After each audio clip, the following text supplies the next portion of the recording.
What is going on, everybody? Hey, how we doing? Kris Pursiainen here, excited, ready to talk to y'all about the first bout of Knicks summer league game action. Great start. How we doing? Amazing to be here on Knicks Film School, the post-game show. Send it to a friend, send it to your mailman, send it to your cat. The whole family's here. We're talking New York Knicks summer league action. It's a Saturday in July.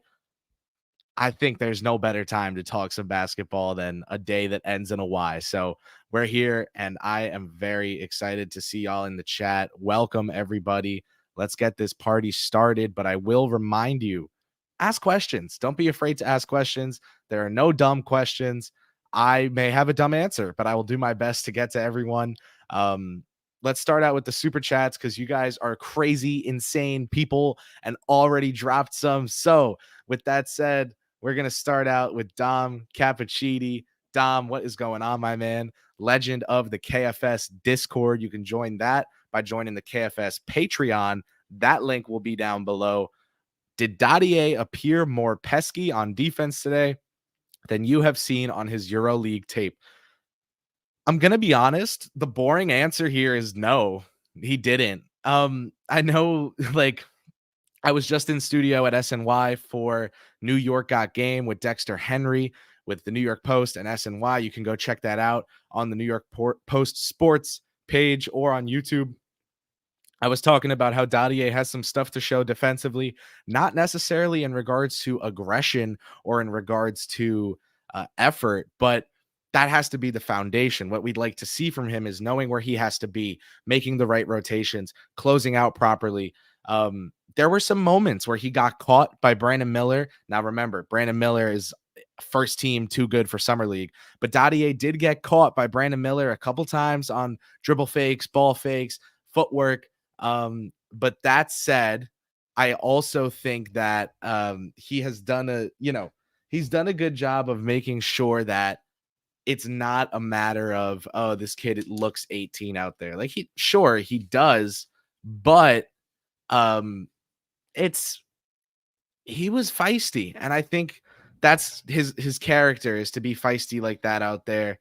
And I do think that when you take a look at an 18-year-old playing summer league basketball, you're not looking for perfection, right? Knick fans, I know you're used to being good, but as I try to remove any glare here, I know you're used to being good now, but there we go. But shout out Busy. But remember that we're going back to the late 2010s now. We're going back to the days of this wing is rangy and long. Does he have some NBA flashes to show? Does he have some skills that could translate from day one? Like, we're going back to the old days, right? Late 2010s. Kevin Knox, Frank Ntilikina, take me home, country roads, baby. That said, Dadier, I like what I saw. Personally, I like what I saw. Let's go to Kevin Danishevsky, my man, another KFS legend here. Trade machine fiend. Kev, you and Robert Cross have me crying on the timeline, bro. When he said the other day, he was like, hey, Kevin, what company makes the fake trades? And you were like, Fanspo. And he's like, I'm going to buy Fanspo and shut down the trade machine. Your guys' banter is the funniest shit ever. Kevin, all that to say, what is going on, my man? So great to see you here. What up, what up, what up? Really impressed with this team. Made it close versus top of draft talent. Kolek looks awesome. Crazy to say, but the Knicks are flush with point guard talent and Dadier's defense. Let's start with what you said first. Impressed with this team? Absolutely. You go look at the Knicks Summer League roster right now. There is nobody on this Summer League roster that the New York Knicks front office that's currently in office drafted in the top 20 of the NBA draft. Not a single player. This is journeyman. This is overseas shots in the dark. This is first round picks times. How many guys on this team got taken in the first round? One, and it's Pacome. I might be bugging. Someone in the chat, let me know if there's a single first rounder on this team besides Pacome. Because I don't think so. But any hoodle. Yeah, I'm impressed with this team too. They played good basketball over the whole of the game. Now, if you watched the start like a good Met fan and turned it off as soon as they started losing, like I did the other day before they went back to Jeff McNeil to back with home runs, you probably think they stink. But let me tell you, this was a feisty summer league team. So agree with you to start. Kolek looks awesome. Yeah, the hell he does. Ooh, wait. That man is a prime Russell Wilson out there. He's shorter than anyone out there, but he sees the floor like he's got that Justin Herbert build, my boy. I mean, he is cooking Kolek barbecue chicken out there. He really sees the floor quite nicely. He has amazing feel for the game of basketball. He makes so many passes where it's like, no, no, no, no, no. Oh, yes, yes, yes. You think like even from a bird's eye view, you see the pass he makes and you're like, now who the hell could he possibly see here? That would be, oh my God, that's a dime. Whoa! Like this kid is fun, man. The Knicks did it again. They freaking did it again. Guard that I loved for them in the first round. They passed on him. I was sad. We get to the second round. They take him anyway. Deuce McBride, Tyler Kolek. Shout out Heinz Doofenshmirtz, Dr. Doofenshmirtz. If I had a nickel for every time that happened, I'd have 10 cents. It's only twice, but it's weird that it happened twice. I mean, listen, maybe that's why they get paid to do what they do. And I am on YouTube. Anyway, yes, Kolek looks awesome. And the Knicks are flush with point guard talent, especially because they have a top 10 to 12 NBA player.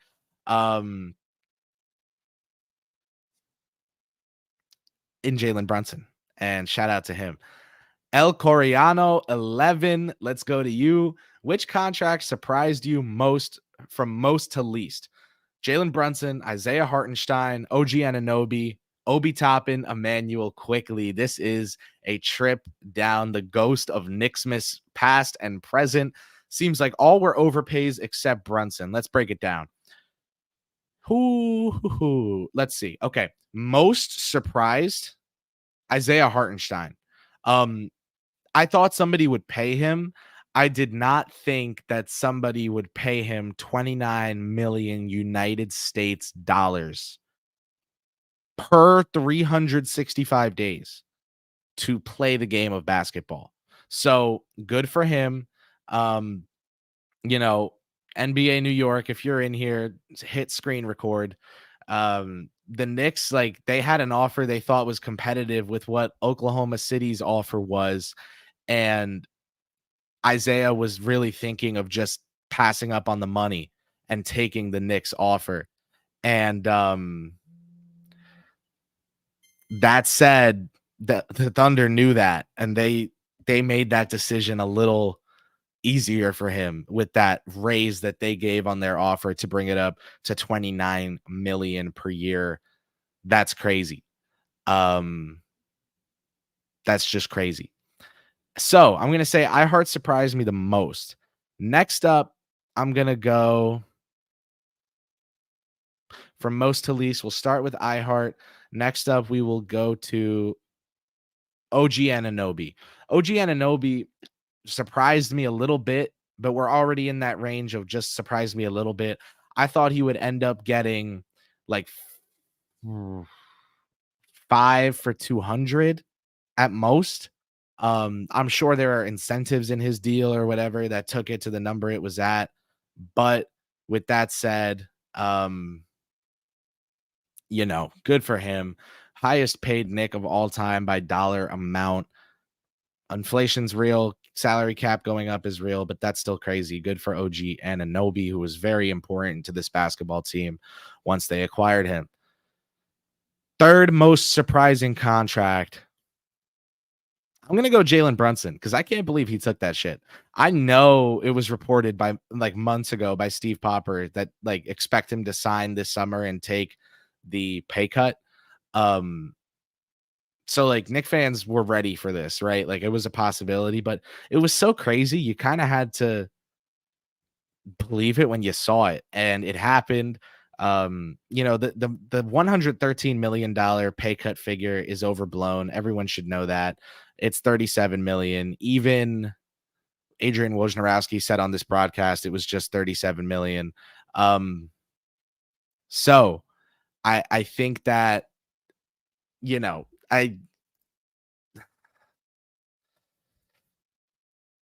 it's surprising still. It's surprising still. I'm just gonna say that. Um, yeah, but it's $37 million pay cut he took. Again, that's $37 million he'll never see.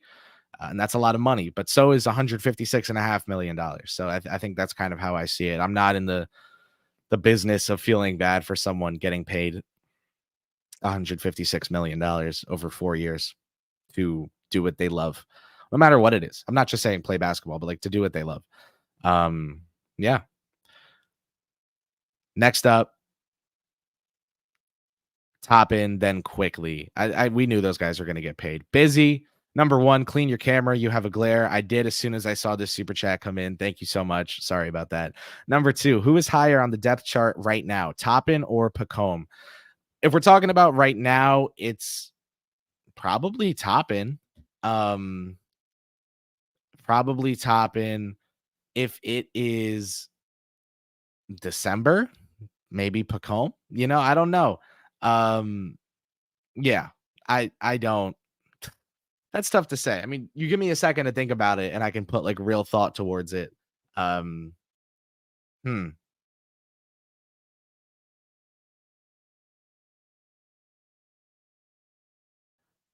I'm gonna say. I'm gonna say Dottier. I'm gonna say Dottier. I think that's probably but yeah, like Jason Meredith just said in the chat, Keita Bates Diop probably ahead of both right now. Yeah, OSU baby, and Tibbs drafted by Tibbs. Jason Meredith, speaking of, love Kullock, not surprised by his play. We called it. Yeah, man. And I also do think that like at the NBA level, it comes down to how functional his three-point shooting is. He was good at shooting from behind screens in college, but the NBA defenders are much taller. I think he'll be able to get his game off, but I could see you wanting to believe it when you see it, like we said earlier. So yeah, I'm gonna go with I'm not surprised either. He has amazing floor vision, 5 first half assists. Like that's real, man. That's real stuff. Um I do think that I would, it's summer league, right? I'm not saying to discard everything here, but remember, summer league is about looking for flashes or examples of translatable skills. Okay? The second thing it's about after that is players getting reps doing things that they need to one day get better at or could maybe one day get better at. It's not necessarily so much about watching the game and being like they'll do this in the NBA. Similar to watching college basketball. You're looking for translatable skills, right? You're not trying to force any comparisons or whatever. So yeah, we will see. Let's go look at some other. Oh no, we got one more super chat to look at before we look at other comments. Hushes, Kolek is great. I see real potential in Pacome too. Yeah, Kolek is good right now. No, I wouldn't say too good for summer league. I think the reps are very useful for him. But he's really good right now. And that's simple, right? Like that's easy to say and look at. He was really good. And he's someone who knows how to leverage his size already at 18, who seems to have a decent feel for the game. It's not incredible feel. He was off on a couple of his passes, thought a guy would be somewhere he wasn't. But then again, you've got to think about it. This is the first in-game action for these guys. Yes, they've been practicing with Coach Dice Yoshimoto, but nothing close to a month even of work together. So, you lose some, you win some. When it comes down, I do think that when it comes down to it, I do think that like Kolek is good. Pacome showed flashes, man. You should see real potential in Pacome Dadier. We don't need to force anything, right? We don't need to say, oh my God, this is Tobias Harris 2.0. I mean, if you want to plant that flag right now, go ahead, right? But we don't need to force it. Just we can look at what we saw, and that's a very young kid, youngest player in the draft, I believe, who went out there and showed the ability to play good team basketball. Um, the play that stands out to me that I think is like a great microcosm of where he's at right now was it's late in the shot clock. They give him the ball on the perimeter. They say, you cook up, do your thing. He beats his man, drives inside, bounce passes to Ariel Hukporti, misses the pass a little bit, and Hukporti has to like turn and throw up some BS that he made. Shout out to him for that. But like that's kind of where Dadier's at right now. Very young, physically able, capable, large, rangy, but that's where he's at right now. One more super chat from my guy Zach Blatter of the Strickland. Is Kevin McCullough Jr. a real person? Zach, this is a great question. Yes, he's very real. The very dark side of things, Sam Vecini said on Cats and Shoot, Fred Katz's NBA podcast, that the Knicks might like stash him and not sign him yet. He remains unsigned. You can conspiracy theorize, but Jeremy Cohen of Knicks Film School is much more equipped to work with those conspiracy theories than I am myself. That said, yeah, he's a real person. Defense is what he brings to the table. I talked about him a whole lot in the New York Got Game segment with Dexter Henry that came out today. I said, listen, defense is the calling card. It's kind of like playing Rush Hour when it comes to his offense, right? The car that you need to get out is him being like Kevin McCullough Jr. is an effective offensive player or effective enough offensive player to get court time in the NBA. Okay. The cars blocking it is his shooting real. So if his shooting is real, that's the first one that unlocks you to be able to move the car. That's like defenses are going to close out on him. Once you move that car, you can move the car that represents he can attack off the closeout and get to the rim. Once you move that car, you get to the car that represents when he does get to the rim, he can finish at the rim. So once you unlock that car, you unlock the one that says, because he can finish at the rim at a good rate, teams don't close out super hard on his 3-point shots. And then you get the car out that's like Kevin McCullough is a good, versatile, effective offensive player. He's versatile right now. I'll tell you that. He's versatile right now. But with that said, I also do think that he might not get to a point right away or anytime soon where you're looking at him and saying, hey, this is like a stud player that needs to play. He might start out his career early on for the most part as someone who, if he's playing NBA minutes, is playing spot minutes. And the reason for that is, again, just one, the health, two, the shooting. Because if the shooting isn't there, then you're really looking at a situation where, you know,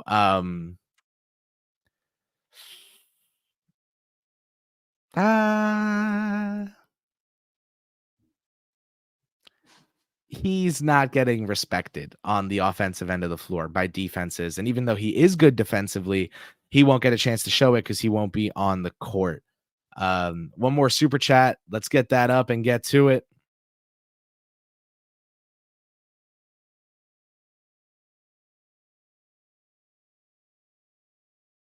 Kevin Danishevsky, what is going on? Again, Hukporti thoughts. Other center had the worst layup ever. That's funny. Kevin, how we doing? Again, appreciate you like always. Hukporti, man. I know Christian Winfield from the Daily News was very into his play today. I think that you've kind of got to be a little patient with him. I think it's at a point where, hey, um, you're not looking for the last pick of the 2024 NBA draft. Like, first of all, the last pick of any draft, or one of the bottom 5 picks of any draft, is not expected to come out in summer league and be some big time contributor. I hope that influences your Bronny James discourse as well. But to get off that topic as quickly as humanly possible, Ariel Hukporti, the last pick in a weak 2024 draft class, definitely not someone you're bending over backwards to see instant production from. You're not trying to go and be like, hey, this guy Ariel Hukporti, what's the deal with him? Why isn't he producing? You're gonna get what you're gonna get from him right now. And what you got from him today was 16 and a half minutes of play. He scored 6 points because he was 3 of 6 from the floor. He had 5 rebounds and 2 assists. To me, that's very good. To me, that's very good. The 2 assists are the most important part, in my opinion. Hukporti is a good rebounder. He showed as much in his last season of play that the Knicks drafted him off of. And I think the passing is what he can show that can help him live up to the number on his back, right? Number 55, like iHeart was. Again, this is not supposed to be a shameless plug, but he is someone who I said on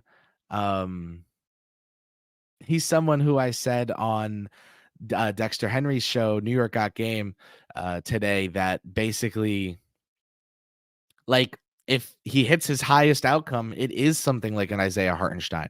And that's because, I think that's a great ceiling to place on the last pick of the draft. You never want to write off someone because they were the last pick of the write someone off because they were the last pick of the draft. But that said, you don't want to put instant expectations on them and crush them with them. So yeah, Hukporti thoughts are generally positive, but again, 16 and a half minutes. I'm not making any crazy evaluations. Like, I'm comfortable giving you guys takes on Pacome because he played 30 minutes, or Kulik because he played 30 minutes, or Dwayne Washington Jr. because he played 30 minutes.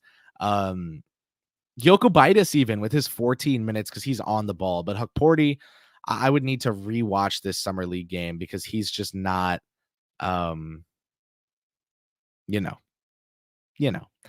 Okay. Super chats done for now. I want to thank everyone who left a super chat. Thank you so much. As always, we get to the super chats first. That's why they're there. But let's get to the comments. I want to show y'all love as well. Ecom Joe, what's going on? Kulik, great playmaker, and Hukporti is less developed than Sims. Yeah, Hukporti's super raw. That's okay, right? He was in the draft like 2 cycles ago. And then he got hurt, so that's why he didn't go in the next season. But yeah, he's raw, and that's okay, man, right? The Knicks are going to get someone at center to play backup center. That's not him. And when I say get, I mean like get someone to play, not acquire someone. But they might. I could see Nick Richards being on this team, and Jeremy Cohen has said as much as well. I just don't want to be on here like the Knicks are pursuing Nick Rich. We know how those reports go. I try to just report stuff when I actually have heard it from 2 or more sources. So yeah. Let's go to El Coriano 11. Dadier is the perfect amalgamation of Frank and Knox. Offense of Frank and defense of Knox. Did you mean that the other way around? I feel like that would be the perfect amount.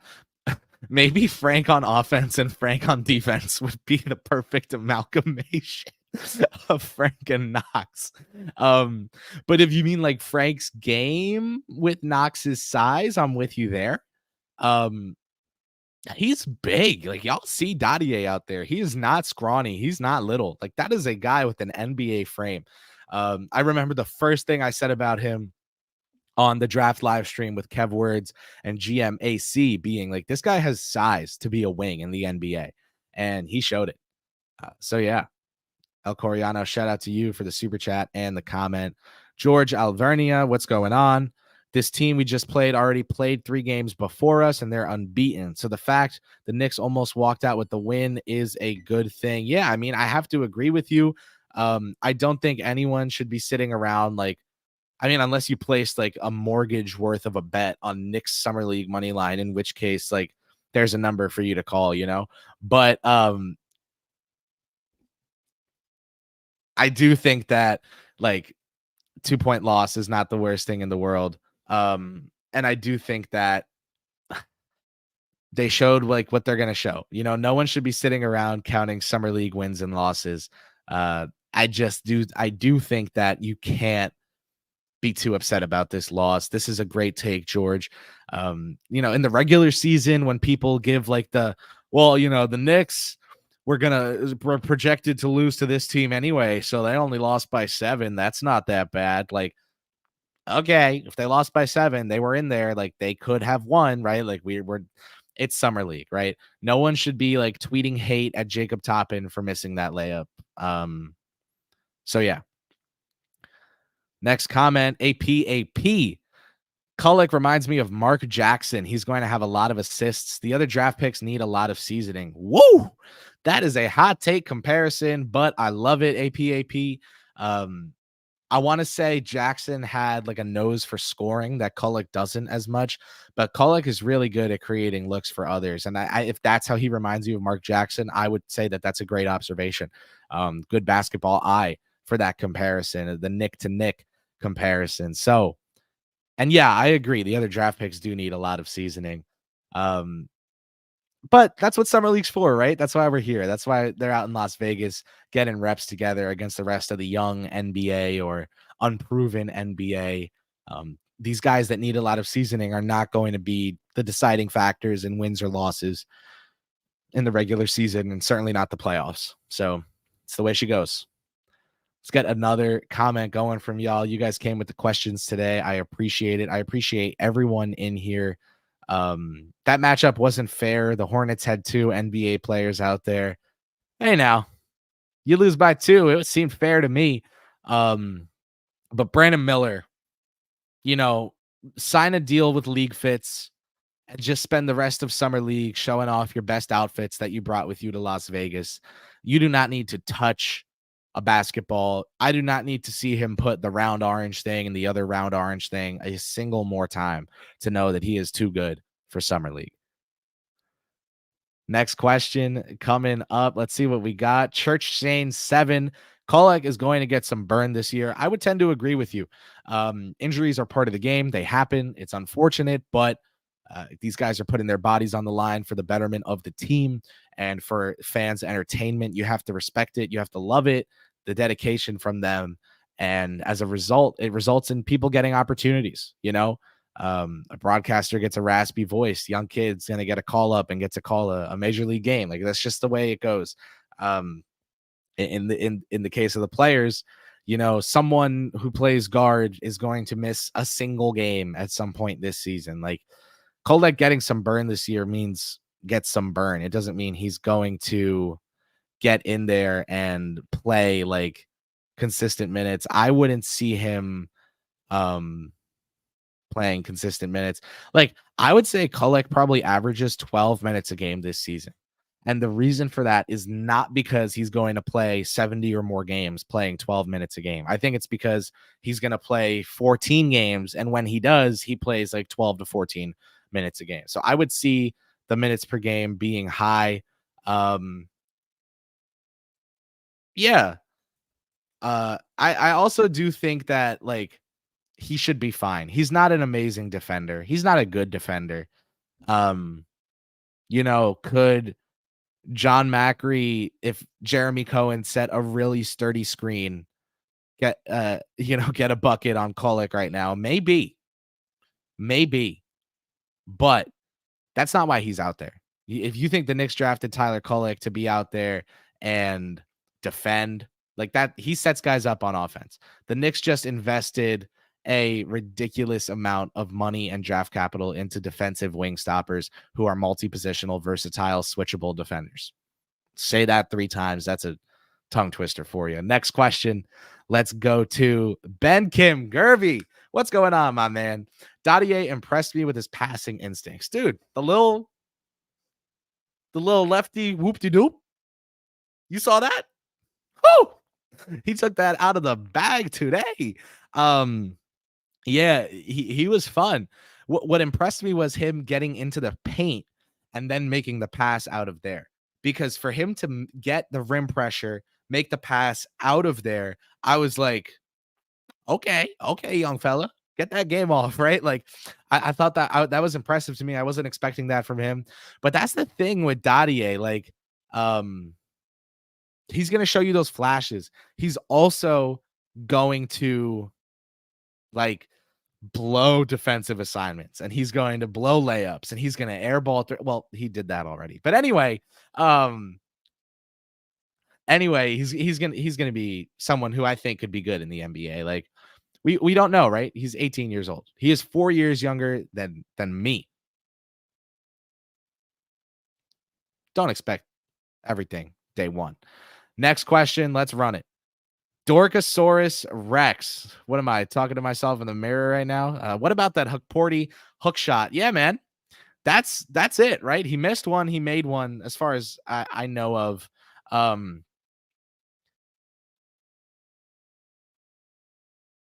Not bad. Not bad. He has touch around the rim. It's not excellent. I think I would give you $10. DM me. Please don't. But like, my hypothetical bet would be like, I'll pay someone $10 if Hukporti makes a shot outside of 10 feet away from the rim this season. That's not his game. The Knicks didn't draft him for that reason. But Jeremy Cohen talks about this all the time. So I'm smart enough now because of him to talk about it too. And it's that the Knicks are a team that from their centers value rebounding, particularly offensive rebounding, with defensive rebounding being a foundation. They value being capable of moving the ball, but you don't need to be like an amazing passer. You just need to be a hell of a rebounder, a hell of a rim protector, and like effective at the rim, also like able to dunk. I don't know. It's pretty simple. Dirty Dancer, what's going on, man? Dirty Dancer, the real MVP of the Knicks draft chat Discord in Knicks Film School. Ariel Hukporti had some nice passes, good on offensive boards. Oh, what's that? The Knicks value offensive rebounding and the ability to pass from centers. Wow. Where have I heard that before? Like the aggression on floaters, but has to hit them. Yeah, I mean, that's it. We know at the NBA level that it's not going to be for him about scoring. Like, you guys have got to think Norvel Pell, Nerlens Noel. All right, how about this? Norvel Pell, Nerlens Noel, Isaiah Hartenstein. That's like the outcome tree in the Knicks system for Ariel Hukporti. If he falls somewhere above the Nerlens Noel range, that is a crazy hit of a draft pick with the last pick of the 2024 NBA draft. Next comment. What do we got? Let's see it. Next question. Dwayne Freddie Hubbard. What is going on, Dwayne? Good to see you in here. Dottier to me was very impressive. He has some game.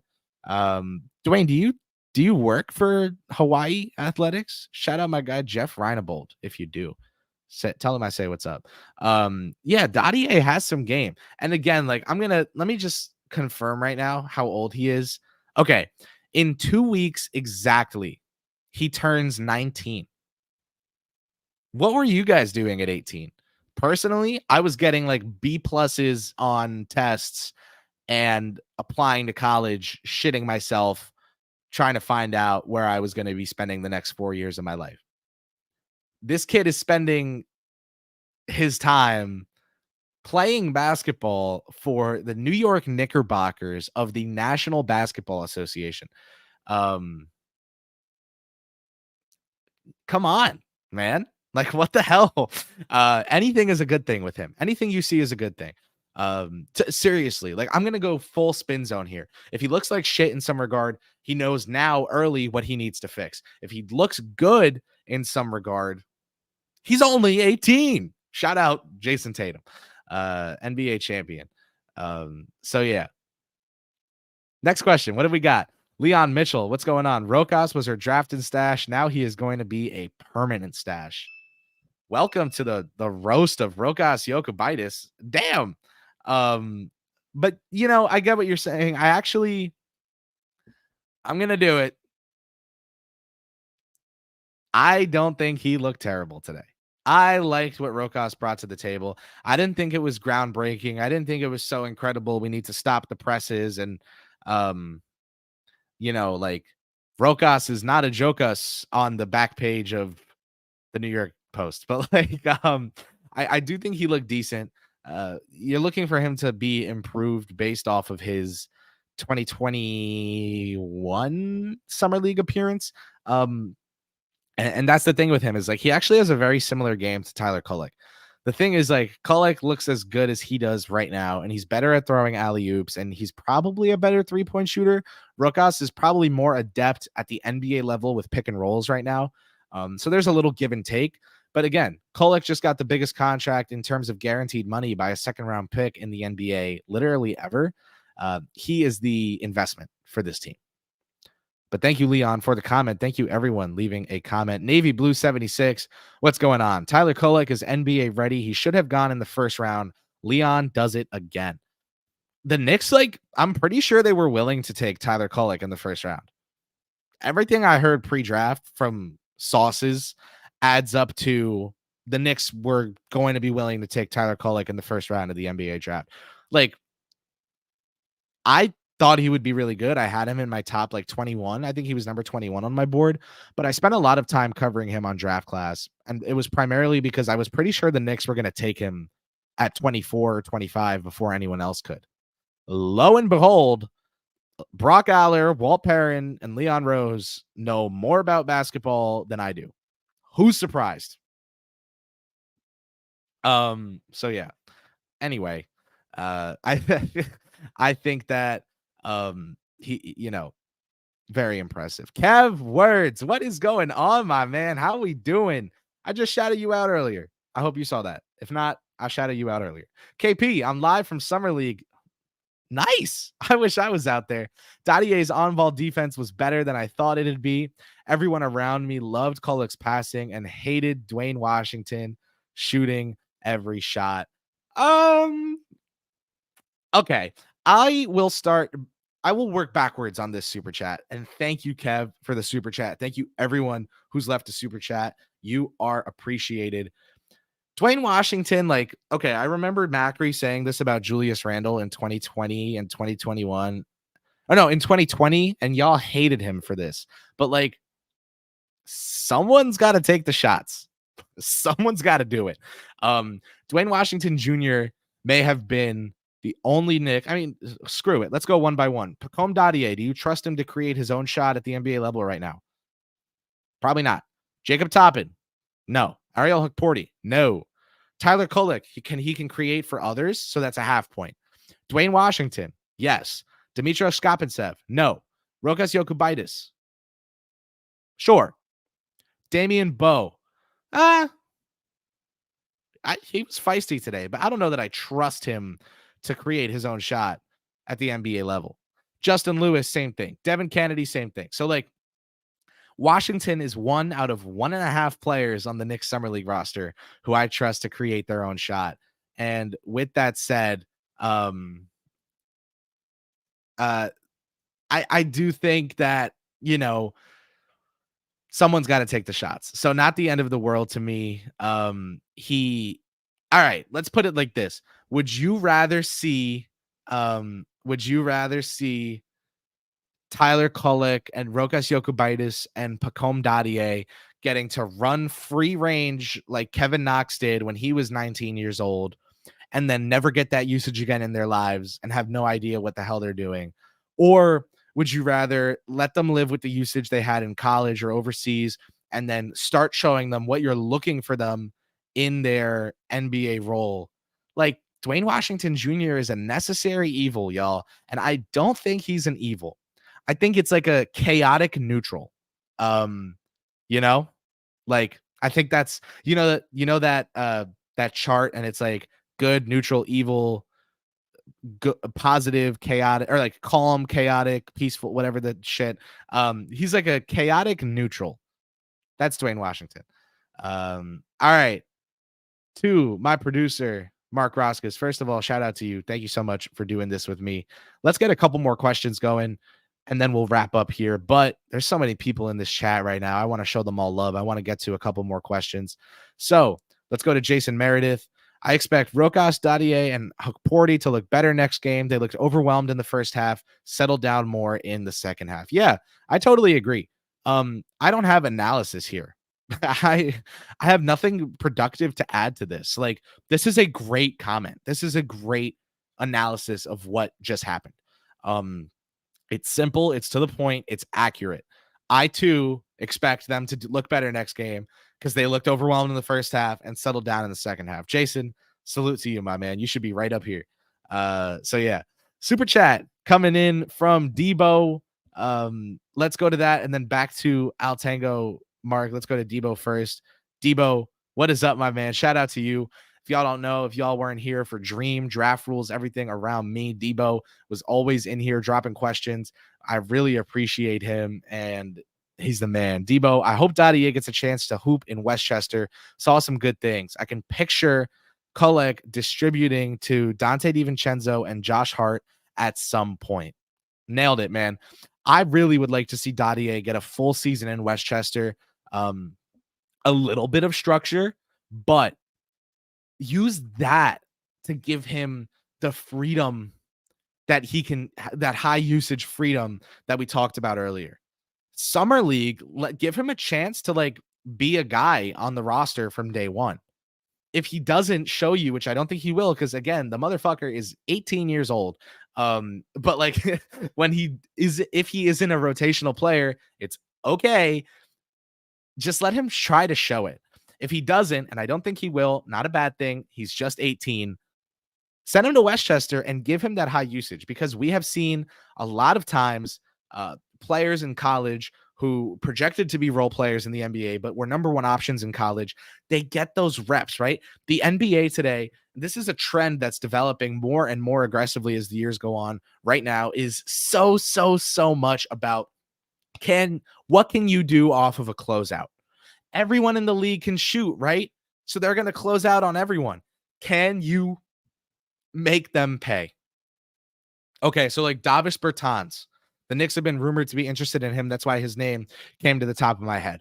What can he do off of a closeout? We know the guy can shoot. He's got a ratchet. Can he actually attack off a closeout, off the dribble? Like, not against a great defense. So that's why he's unsigned right now. You know, like that's just where the league is going. The league will always change and evolve and develop. But like Uber was a very cool invention that totally messed up the taxi market until they connected the two. If you're listening being like, why the hell are you teaching me creative destruction? This isn't junior year microeconomics. It's because the point I'm trying to make is that every time there's an evolution of play style in the league, the counters and the negatives have to come with it. There is good and bad to everything in the world. So yeah, Debo, thank you so much. Sorry for the business lesson. Let's keep it rolling. Back to Al Tango. First game, not a lot of communication between each other. Some players shooting more than others. Dadier looks like a good defender. Kolek has good court vision. He's a good passer. Hukporti played well for the last pick. I totally agree. I thought as soon as they started moving the ball a little more frequently, and to Rokas Jokubaitis' credit, that started when he came in the game. There was better communication between the players. There was better passing. The ball was moving a little more freely. All good things. And then when Kolek came back in, that's when he racked up those assists. That's when he really got his game off. And again, none of that is accidental, y'all. Like, these are guys working things out and figuring out how to contribute. Kolek, amazing court vision. That dude sees the floor like crazy. So yeah, let's do 3 more questions unless someone throws in a super chat. So I'll do 3 more non-super chat questions. If you throw in a super chat, I will get to you. Mark already got one up. My man, salute. Dirty Dancer, what's going on? Is Kolek a top tier lob thrower already? All right. I am not letting 29 minutes and 28 seconds of summer league tape deter. Fuck yes, he is. Yeah, he is. He showed it in college. He showed it in college. We saw it. Our eyes were able to view it.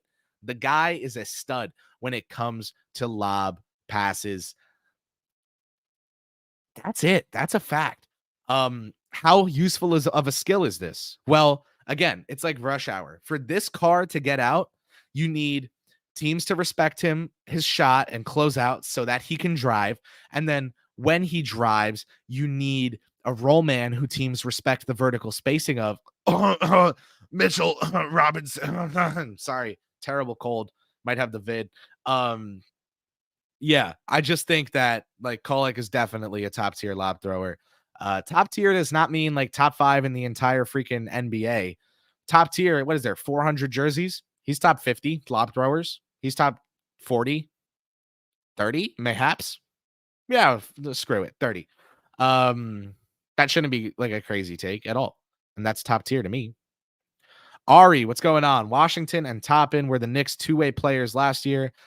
I feel like they're worth 14th and 15th man spots on the bench.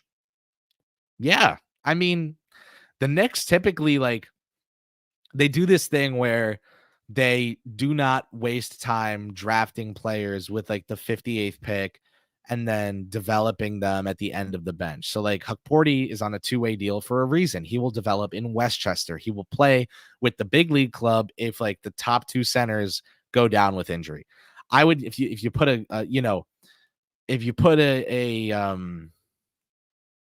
well, almost just used an expression that wouldn't have been timely. If you made me decide right now on what the Knicks center room looks like, I think that it would probably be Robinson, Richards, Achua,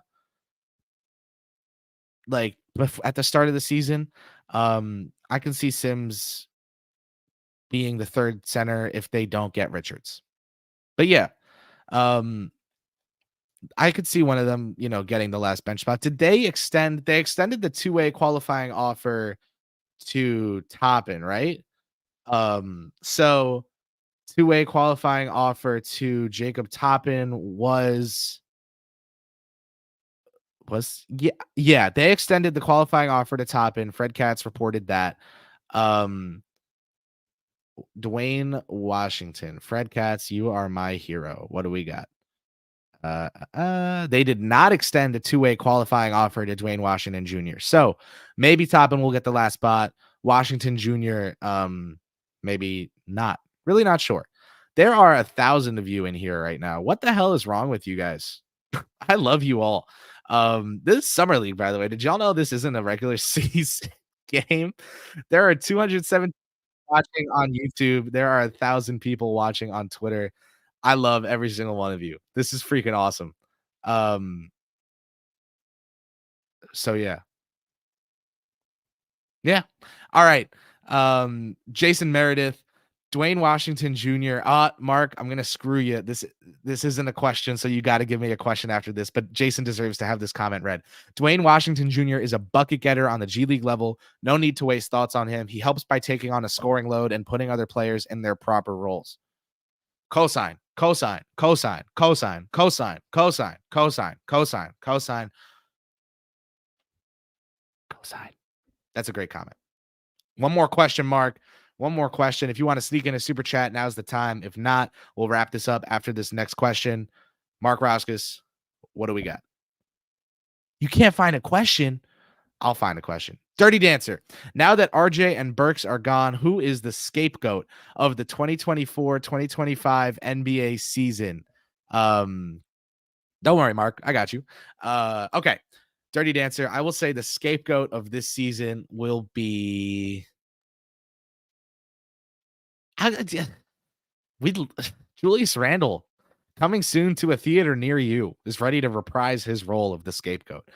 There is like Knicks fans love blaming this guy.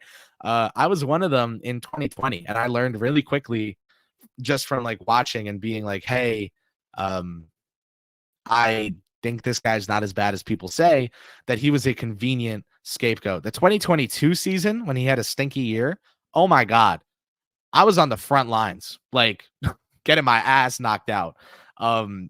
Because I was defending Randall, saying, y'all just wait until they get a number 1 option, and then he gets to be the number 2 option, and he'll show you. And then he was like an all-star when they signed Brunson. So okay. Listen, man, y'all are the best. I cannot believe there are this many of you guys in here right now. You guys are insane. Over 1,000 people watching live on Twitter, over 200 people watching live on YouTube. You're nuts. You're nuts. You're nuts. And I love you for it. I always say this about my Dominican side of my family, not the quiet, calm, brooding Finnish people, but the Dominican side of my family. They're the best crazy people in the world. And I would like to welcome all 1,200 of you to that side of my family. You are the best crazy people in the world. Thank you so much for tuning in here on Knicks Film School for the post-game live show. Like this video if you're on YouTube. Subscribe to the channel if you're on YouTube. Drop a comment if you're on YouTube. What is your favorite ice cream flavor? Why is Tyler Kolek the biggest steal of the NBA draft? How the hell did I end up doing a live stream in a polo? These are all questions you need to answer in the comments. If you're listening on the KFS podcast feed later, leave a 5-star rating, leave a review. Shout out your boy K. Peter in the comments, because I don't want them to fire me. So for Knicks Film School, for my associate producer, Mark Roskis, but the lead producer of this broadcast, and for myself, Kris Pursiainen, I thank you so much for tuning in. Go over also to the New York Post, to SNY. Check out New York Got Game with Dexter Henry. I appeared on today's episode and talked about none other than the Summer League roster of the New York Knickerbockers and Jalen Brunson's extension. For the best coverage out there on all of these things, you're right here. KFS, baby. Knicks Film School. Thank you so much for tuning in. I'll see y'all soon. KP out. Thank you, everyone.